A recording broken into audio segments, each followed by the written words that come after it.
if you haven't figured out how to position yourself as a celebrity in the eyes of your customers and prospects, then number one, you're spending too much on your marketing. And number two, you're not making the impact and you're not going to have the influence or the income that you want. The biggest mistake entrepreneurs make is they think people are buying their products. They're not buying the product, they're buying you, because people buy people.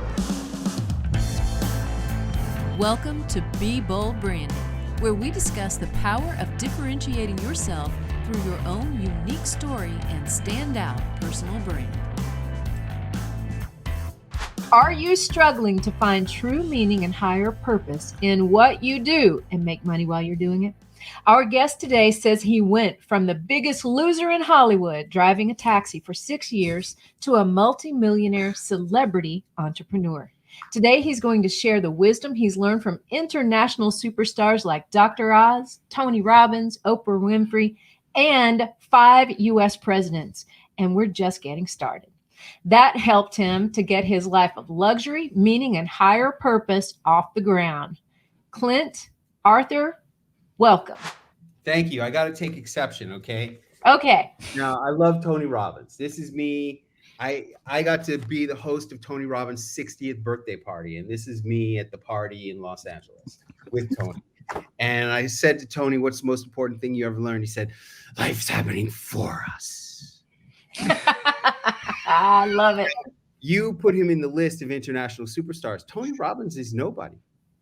To you and me, Tony Robbins is somebody. If you're an author, a speaker, a coach, if you go to seminars, absolutely. Tony Robbins, Tony Robbins. And I love Tony Robbins. That's why I donated $25,000 to his favorite charity so I could be the host of his birthday party.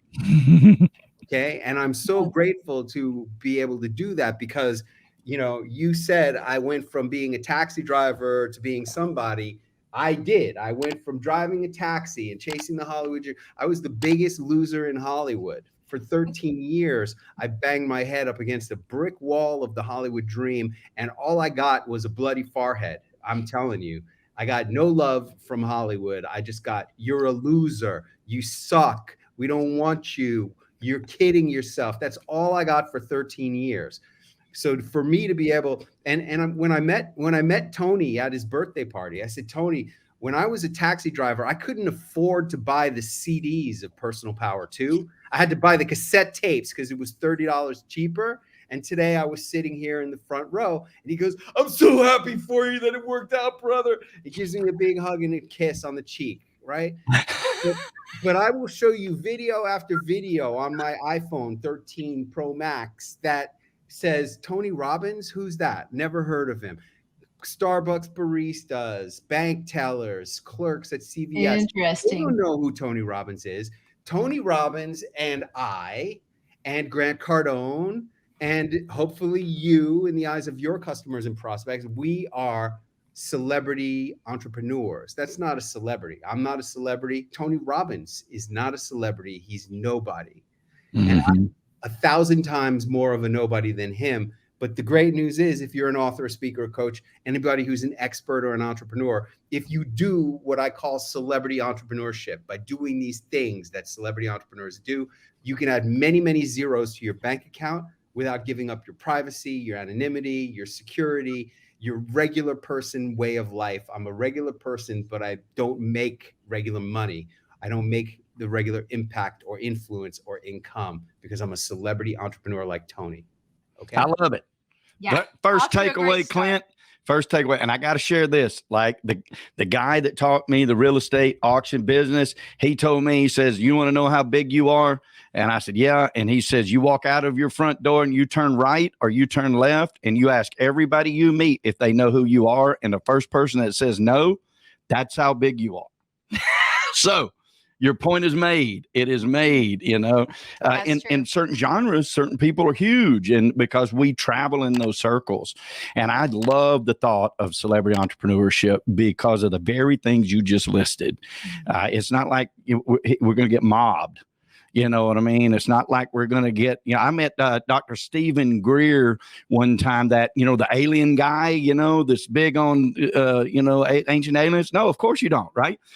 But he's been on like dozens, like he's taught. I've been a guest on Coast to Coast AM 4 times, and I still don't know who that is. You still don't know who he is. Yeah. And I'm standing at the Charlotte airport on the phone with her about the week that COVID hit, because I got it a week later, and the place is packed. A tornado had hit Charlotte, right? Like literally as I drove up to it, they shut down everything. I was supposed to leave at 1 PM. I left at midnight that night, and I'm standing there bitching with her about this flight. And I'm like, there's Dr. Stephen Greer. And I just walked up. Nobody was mobbing this dude. You wouldn't have known who he was if we were standing beside each other. It's very interesting. I love this concept, dude. I really do. It's perception too, Clint, because in my perception, Tony was a huge star, right? Because I've known him since I was in my early 20s, and I picked up Awaken the Giant Within. So to me, we saw the late night infomercials. The celebrity entrepreneur. I know him because I'm one of his people. Mm-hmm. I get it. I learned this when I was talking to my daughter. I said, I was really thinking about going to Tim Ferriss's $10,000 seminar on how to be a best-selling author. You know who Tim Ferriss is? 4-hour work week, 4-hour body, 4-hour chef. I say to my 17-year-old daughter, what do you think of Tim Ferriss? She goes, who? I go, you don't know Tim Ferriss? 4-hour body, 4-hour work week, 4-hour chef? Who? To me, everywhere I looked, Tim Ferriss was there. He was in every social media. He was on every feed of my social medias, all of them. He was on TV. He was in magazines. He was sending me emails. I was listening to his podcast. That's how you do it. Now, you might want to review some of the things I just said. If you don't get, I just taught a big lesson of big takeaway right there. These are things that you need to do. And there's more, there's a lot to it. I go into it very deep in Wisdom of the Man. It's really about how do you become somebody? Because my whole life has been dedicated to being somebody. When I was a little kid growing up, my parents were arguing all the time. I thought it was my fault, and I was kind of right. And what I identified was if I could become somebody special, that maybe they would stop fighting. Maybe that would make it all better. So what I came up with was I'm going to go to the best business school in the world. I was into making money. I always was. My dad was an accountant. I find this thing called the Wharton Business School, and where the best people go and send their kids to learn about how do you make money. I graduate with a 4.0 in entrepreneurship. I go home to get the attaboys from my parents, and they get into the biggest argument of all time. My dad storms out of the house. I turn to my mom. I go, Mom, the way he resents you all these years, have you been cheating on Dad? And I'm thinking, holy cow, where did that idea came from? I never even thought that before. And I'm thinking, wow, what kind of a rude son of a gun have I become to ask my own mother a question like that? That's the rudest thing I ever said to anybody. And then I'm thinking, holy cow, how come she's not answering the question? And then she goes, he's not your real father.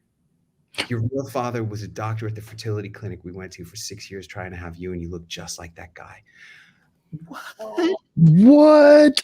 I'm like, mic drop. I don't know who I am anymore. I sure as heck don't know what I want to grow up anymore. I call up the investment bank on the 87th floor of #1 World Trade Center.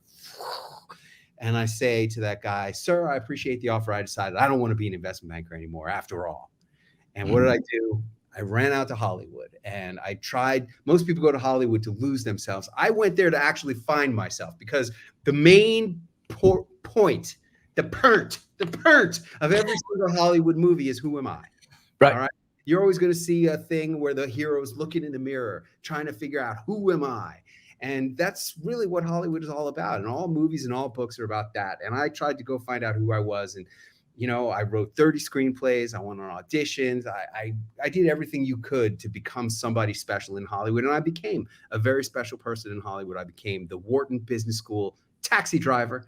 And that was a very humbling experience. 6 years behind the wheel of a cab after graduating from the best business school in the world. All my fraternity brothers were making millions. I know 3 fraternity brothers who became billionaires, and I was making $500 a week driving a cab. So for me to be able to transform that, and a tough place to live at $500 a week.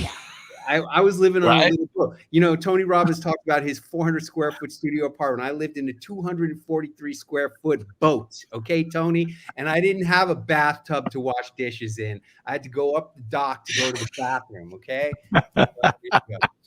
Did you? Hey, you had to have learned something in that taxi cab, though. You know, most of what I learned was how to talk like a regular person. I think I just, you know, yep. Say what you want about his politics. The guy with the T, you know, the orange man bad, he knows how to talk to people. And, you know, driving a cab, I think, makes me able to relate to no doubt brick workers or, you know, or executives. Like, you see all walks of life and all kinds of things. Well, you're right up our alley, Clint, because, you know, we write on our books that people don't do business with a logo. They do business with a person. So the people thing is a big thing to us. Yeah. You know, people by people. And I have another book. Wisdom of the Men is my most recent book. The book before that was called Celebrity Entrepreneurship. That's just focusing on how do you do the 5.5 things to be a celebrity entrepreneur in the eyes of customers and prospects. And on the back of the book, I say the biggest mistake entrepreneurs make is they think people are buying their products. They're not buying the product, they're buying you, because people buy people.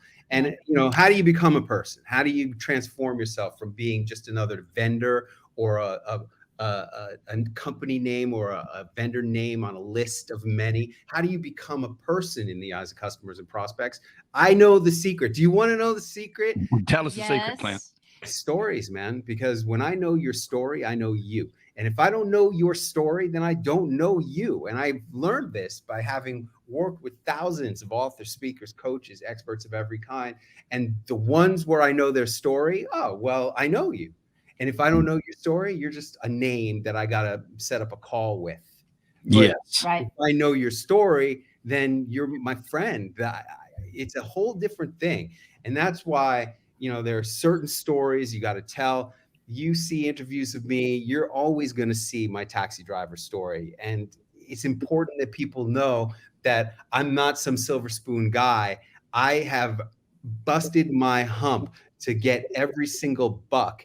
And for me to be able to donate 25 grand to Tony's charity, that was a huge thing, a huge transformation in my life. And I'm so grateful to have been able to have figured a few little things out. I don't know everything in the world, but what I know about being an author and speaker and a coach, I know. And what I know about celebrity entrepreneurship, I know. And storytelling, I know. And just those few things have made all the difference in the world. It's huge. It's huge. I'm going to shrink it for a minute, Clint, for our listeners. I had a pool problem the other day. My hot tub's not working. I can't have this. So I start calling people up. I'm like, hey, you got to fix this. You got to fix this. You got to fix this. I call 13 people, right? Some of them are rude. I got too much business. They're hanging up the phone. You know, how many answering machines? How many answering machines, man? Yeah, at least 3, phone right? trees, Leave a message, stuff like that. A couple people answering. I'll get somebody to call you back. I'm thinking, no, hey, I'm booked till December, all this stuff. This guy calls me back and I pick up the phone. I went, hello. And he goes, is this Michael Carr? And I said, yeah. And he goes, the real estate Michael Carr? And I went, yeah. Well, he knew my story. He goes, I'm the one that poured the shot creek on your pool. What's the problem? Now, the short story of it is that he's not going to get out any sooner than anybody else is because they're all busy, but he knows me. And I never had to worry about it again. I had already booked 4 other people to show up to tell me the problem. I called every one of them. I said, you're out. I already got it fixed. It still ain't fixed. But now I know the guy that knows me is going to be the guy that fixes it. Right. So he told you the story. His story was, I poured your shotcrete. Yeah. Right. I remember you. Story. Yeah. I didn't even meet him. Like I didn't know that, you know what I mean? And he's like, he already knew the story behind it. So it's, you're so right. Now do that on a larger scale, you know, like you're doing. And that's where that celebrity entrepreneurship really makes a difference and helps people scale business. Would you agree? If you haven't figured out how to position yourself as a celebrity in the eyes of your customers and prospects, then number one, you're spending too much on your marketing, because any other things that you're doing for marketing cost way more than these celebrity entrepreneurship techniques. That's number one. And number two, you're not making the impact and you're not going to have the influence or the income that you want, because if you are not positioning yourself as a celebrity, then you're ignoring everything that's going on in our society today. Society is all about celebrity, and people need you to be a celebrity in order to pay you the top dollar. And if you're not getting top dollar for what you're doing, then you're in the wrong segment of the market, because the rich people are always going to be rich. The rich people are always going to have the money. And the only people you should be selling to are the rich people who can afford to pay you the top dollar. Amen. You can't work for a broke person. Yeah. You can't work for a broke person. You can't help them. You can't do it. They have to have the money to pay you. And you can't look. My first book that I wrote after I took a long hiatus, New Year's Eve of the millennium. I'm like, what am I doing? 13 years. Everybody's billionaires and millionaires. And I made $513 on New Year's Eve of the millennium. And that's when I quit writing. I quit chasing my dream. I said, I just want to have a regular life. I just want to make some money, meet somebody and get married, own a home, maybe. I couldn't imagine how I would ever be able to, but I just wanted to be a normal life. And I got fat and happy throughout the 2000s, selling gourmet food and building houses and rehabbing houses. It was real estate.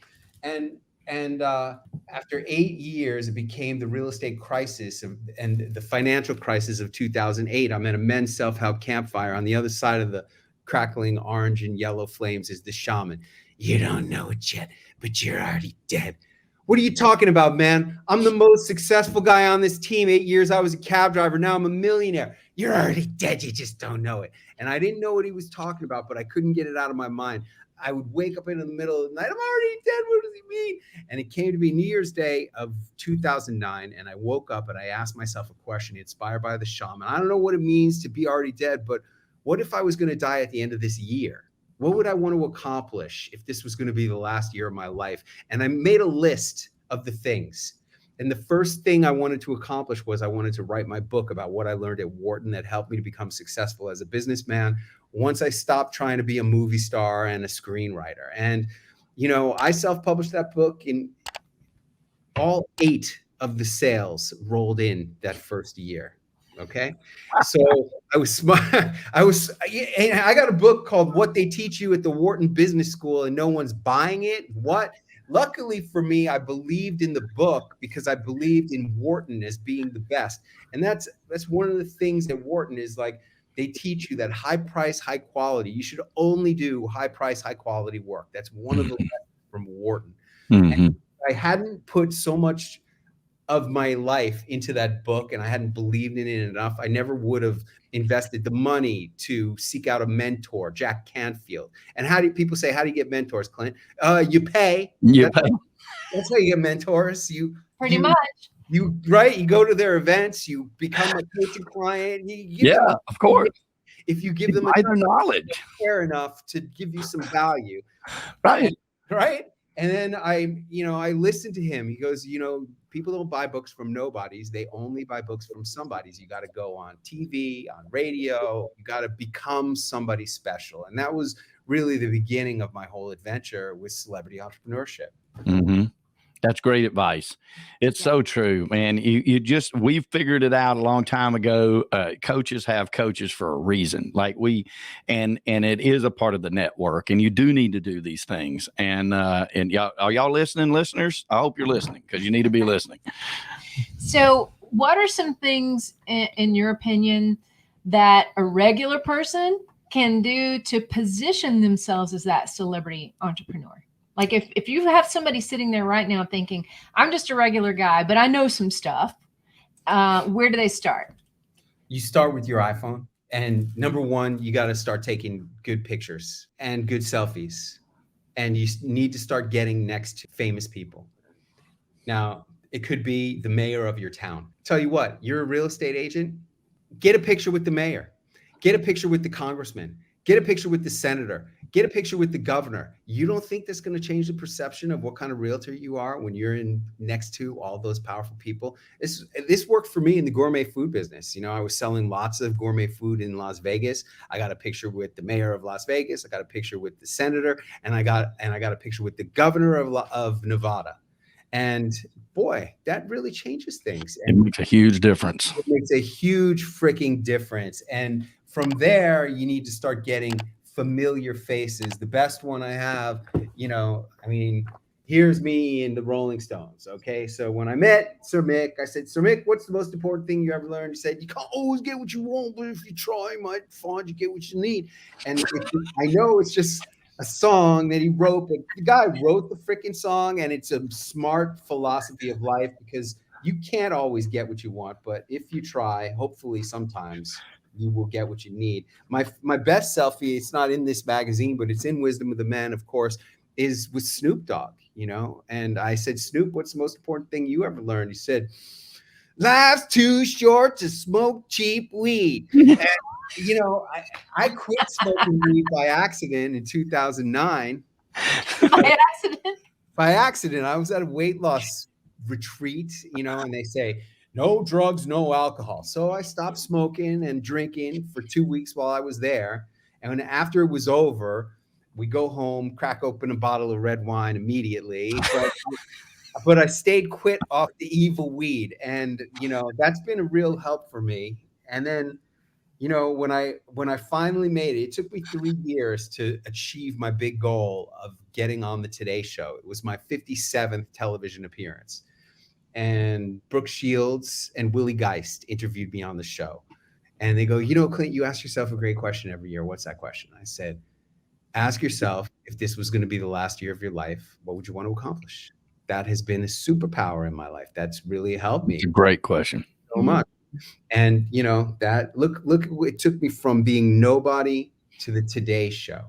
And then Willie goes, we all want to climb to the top of Mount Everest, but how do you keep from falling off track? And I said, invest in mentors. Mm-hmm. Okay, that has really helped me to achieve so much so quickly. And Brooke Shields goes, you talk a lot about being comfortable outside of your comfort zone. I said, yeah, life begins where your comfort zone ends. And she said, that sounds scary. And I said, life, when it's scary is when it's great. And all the greatest things that I have done really have been scary, from everything, especially paying giant celebrities to be speakers at my events. You want to feel a little scared, try hiring a celebrity for 6 figures to an event. Okay. That's a lot of commitment. A lot of commitment. But hey, if your dreams aren't scary, they're not big enough. Right? I mean, it has to be that way. And only if you want to grow. Yeah. Only if you want to be more and do more and have more. Right. And if you just want to if you're just content being where you're at, well, more power to you. But sure, there's parts of my, I'm pretty content right now. It's difficult, but to come up with scary goals, because for me to do scary stuff now, Jesus Christ, that's really scary. now it is. I just added 3 more zeros and another comma. That is scary. Right? It's like, well, I got to say this, Clint. Listen, I just met you, man. We've spent 23, 24 minutes with you, but listen, you were a star driving that taxi cab driver, and you're a star now. You know what I'm saying? Just cause you just riding around undiscovered yet. You know what I'm saying? That's just all it was. Hey, I got 5 pages of Google results. When you type in Clint Arthur on Google, the first 5 pages are all me. And on the first page is an article from the California Business Journal. And it says, the headline is the most famous guy in the world that nobody's ever heard of. I love it. I love it. You know what? That's celebrity entrepreneurship. And that's the power of celebrity entrepreneurship. Because the thing, we all make fun of these superstar celebrities when they say, oh, I have to give up my privacy. I don't have a normal life. The demands of being a celebrity are so great.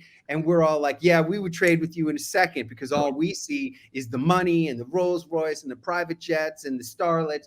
But as a celebrity entrepreneur, you get all the impact, all the influence, all the income, but you don't lose your personal. You don't lose that. Yeah. Yeah. I always, whenever I hear somebody complain like that, I'm like, you signed up for the job, dude.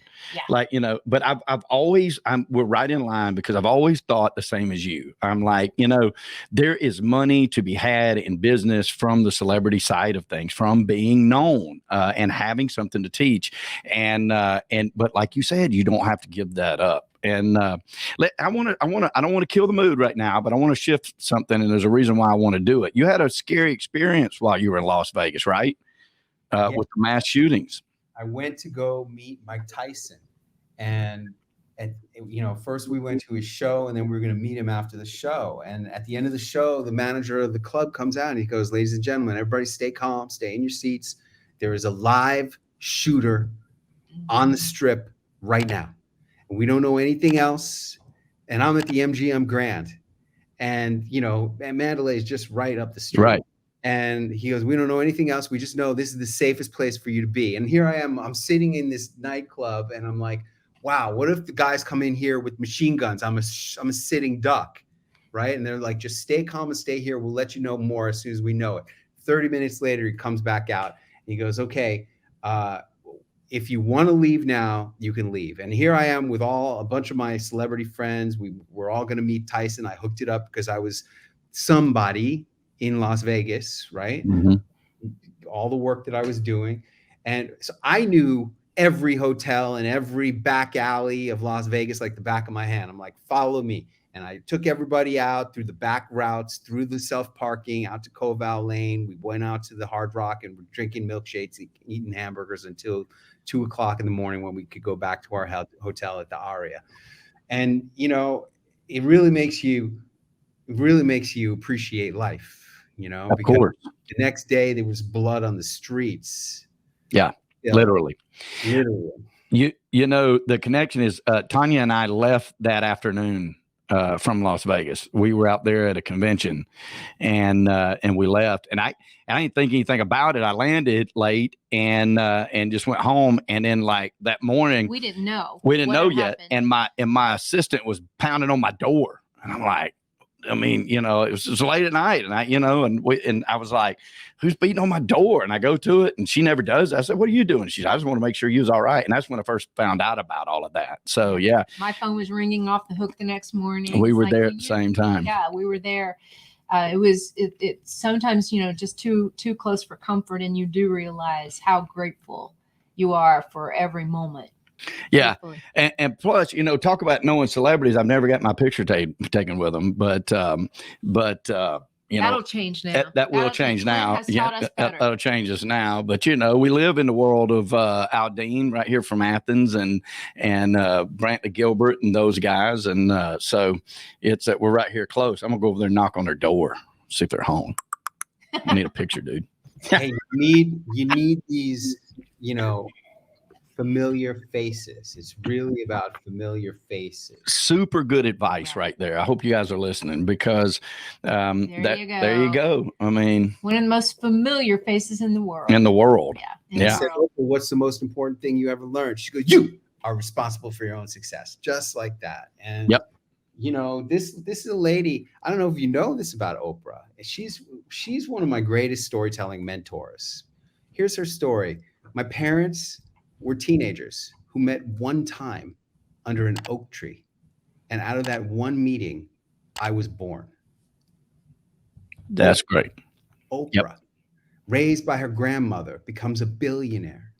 Now, you know, whatever you think about her, politics, whatever you may think, just go back to that. She made herself. Out of the chance meeting of two kids under an oak tree comes Oprah, a billionaire who's launched 1,000 best-selling books. And, you know, she made Barack Obama into the president of the United States. She changed world history. Whatever you may think about her politics, just think about what it took to be a person who can have that much impact, influence, and income. And, you know, she's had every celebrity on her show. She's known every celebrity. She's been in movies. She's written books. She's done all kinds of things. Oh, absolutely. Celebrities do to become somebody special in the eyes of customers and prospects, including going on lots and lots and lots of TV. Mm-hmm. So, you know, It's all about the stories and about making it happen for yourself. Yeah, For sure. And all of that wisdom, that you've gained through all these years from people like Oprah, from a lot of people, you took that and put it into a book called Wisdom of the Men, which is now nominated for a Pulitzer Prize. Tell us what prompted that book. My background comes from, I told you about the shaman. I've been working in self-help movement for men for many, many years. And when I was the leader of a men's self-help team, my favorite part of every meeting was in the middle. And I would say, okay, is there any man who needs the wisdom of the men? And we would circle up around the campfire and all the noise would go away. It would become like magic. Like time would slow down and you'd hear crackling of energy. And it was like the wisdom of generations of men was coming through us to help whoever needed help that night. And the wisdom of the men was something that I looked forward to every week at the team meetings. And what I wanted to do was to write a book that would have that same kind of magic. And that's what I tried to do. And I prepared to write that book for over 7 years. I made a list of all the men in my life who had taught me something or been influential. And one day I looked at the list and I saw if I only wrote about the super famous ones, that I would have like 400 pages. And that's exactly what I did. Everybody in this book is somebody, from Robert Downey Jr. to Snoop Dogg to the 5 presidents of the United States. And then there's a few women in the book that I wrote about too: Hillary Clinton, Suzanne Summers, Martha Stewart, Oprah Winfrey, Caitlyn Jenner. They managed to get into the book too, because I always try to over deliver. That's one of my primary business philosophies, is always to surprise and over deliver on what you promise. So even though this is a book about the wisdom of men, there's five women in there lending their wisdom too, which is that's incredible. Literally what a great incredible. concept. Well, it kind of reminds me a bit of Napoleon Hill's concept. I thought about that too. That's exactly what I thought of when, of interviewing all of the famous, very wealthy men back in his day, like starting with Andrew Carnegie, of course. So, it reminds me of that, but it's more modern day wisdom from many, celebrities, because those men back then weren't necessarily celebrities. They did not have the conduits to become celebrities back then. Yeah, we live in a special time. Right. We have that now. And the wisdom that you teach in that allows somebody to start off, maybe from just being born underneath an oak tree, right? Or conceived underneath the oak tree or whatever. But the point is that, it doesn't matter where your station is now. We have that opportunity, but you got to play it smart, like the taxi cab driver. That's right. Like the Hollywood loser, man. Hey, look, my daughter went to USC Film School. And when I went to the graduation, this was May of 2017. The announcer comes over the loudspeaker. Ladies and gentlemen, the University of Southern California is proud to announce that in attendance at today's commencement exercises is the true president of the United States, Hillary Rodham Clinton. Everybody goes crazy. And with Mrs. Clinton today is her husband, President Bill Clinton. Everybody goes crazy. And I turn to my wife and I go, I'm getting selfies today with Bill Clinton and Hillary Clinton.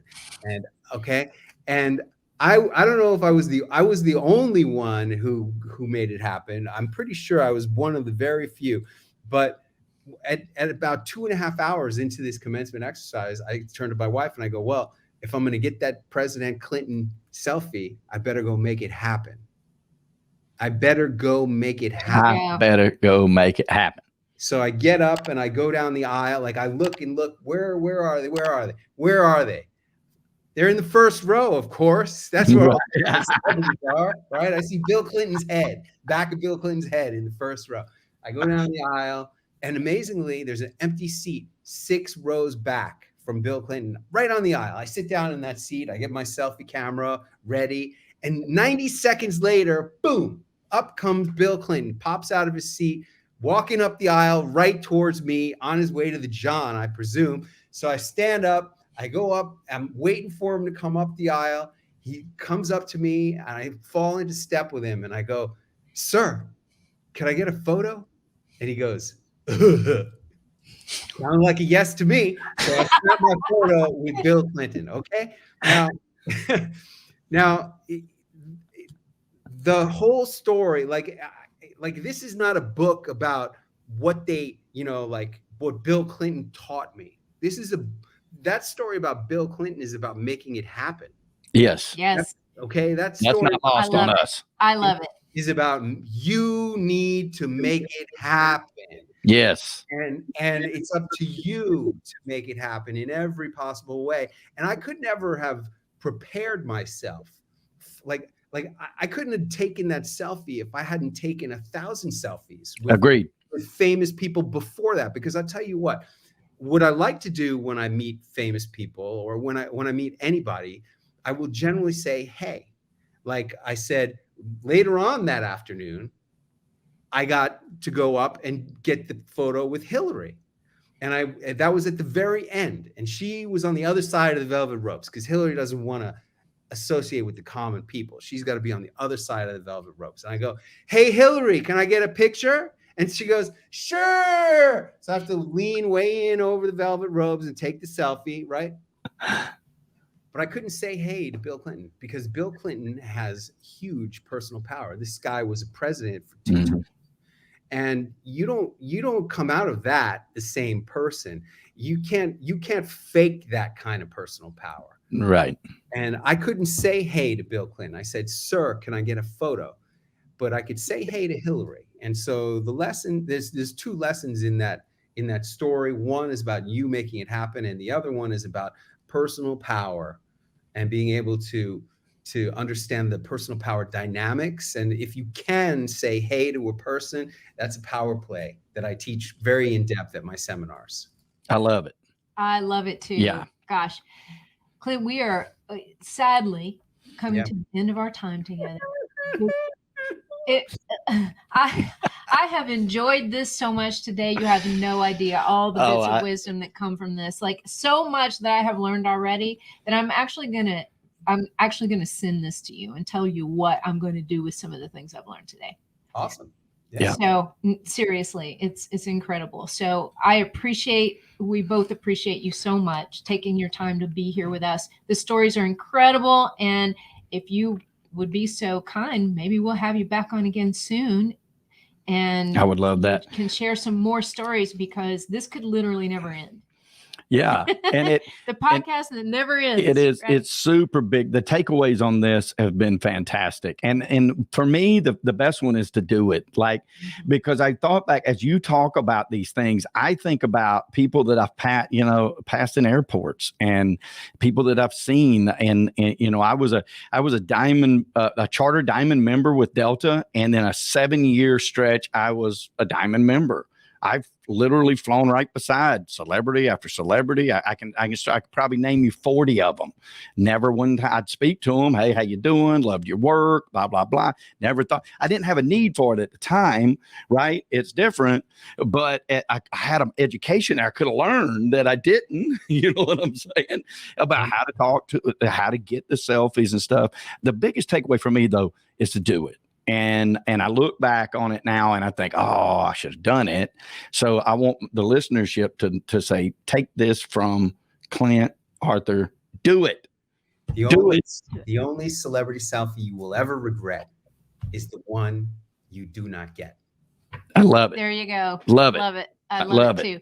So, Clint, just a quick reminder, people can reach you at clint.com. And how come you have 3 T's? Clint with 3 T's. I work with all kinds of subject matter experts. One of them was the inventor of namology. That's the science of what does your name really mean? And she goes, Clint, I wish you had an extra T on the end of your name because the T's always end up on top like Trump. And I said, well, I can't get Clint with 2T's.com, but I could get Clint with 3T's.com. And that's why I have Clint with 3T's.com. So go to Clint with 3T's.com and you can check it all out. I love it. Yeah. Another point of differentiation, which is what we're all about in personal branding, that point of differentiation. You've got quite a few, Clint. You do. Thank you so much for joining us. Hey, it was a lot of fun. Thank you so much. All right. And if you guys would like to know how you can build a personal brand as strong as Clint's and just do what he's done, you can download our ultimate guide to a freedom-based brand absolutely free. Go to brandfaceguide.com. That's right. And check out Wisdom of the Men. We encourage you to do that. We are going to do the same thing. We are. And remember, prosperity favors the bold. So we say be bold like Clint, especially with your brand, folks. Thank you, sir, for your time. And thank you. Thank you, gentlemen. Right on. Brought to you by BrandFace, the only comprehensive personal brand building system across the globe.